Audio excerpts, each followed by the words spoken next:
کیا آپ جانتے ہیں کہ قرآن مجید میں ایک ایسا نمبر ہے جو بار بار مختلف مقامات پر آیا ہے؟ 7 آسمان، 7 زمینیں، 7 دریا، 7 بار طواف کعبہ۔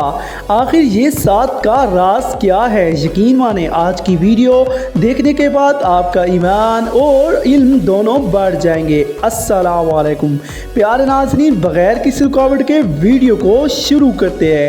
آج ہم بات کرنے جا رہے ہیں قرآن مجید اور اسلامی تعلیمات میں نمبر 7 کے معجزے پر۔ جی ہاں، یہ محض ایک اتفاق نہیں بلکہ اللہ تعالیٰ کی طرف سے ایک خاص حکمت ہے۔ قرآن میں 7 کا ذکر۔ نمبر 1، 7 آسمان۔ اللہ تعالیٰ فرماتا ہے اللہ ہی ہے جس نے 7 آسمان بنائے۔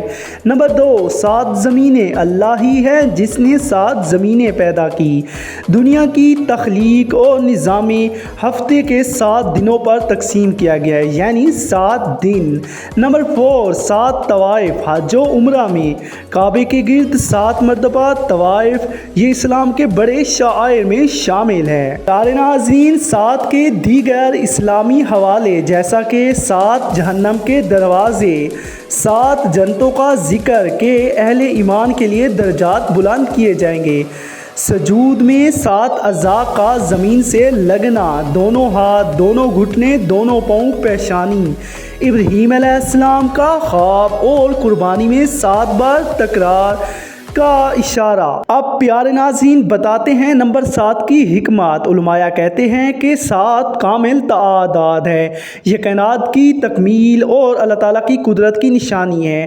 یہ ہمیں یاد دلاتا ہے کہ ہر چیز اللہ کے حکم کے تابع ہے اور زمین کے ہر مرحلے میں ہمیں اسی کی طرف رجوع کرنا چاہیے۔ آج کی ویڈیو اور اس ویڈیو میں کوئی غلطی ہوگی تو پلیز مجھے معاف کر دینا۔ اگر کوئی غلطی سے لفظ نکل گیا ہو تو پلیز مجھے کامنٹ میں بتانا تاکہ میری درست اصلاح ہو سکے۔ شکریہ، سلامت رہیں، آباد رہیں۔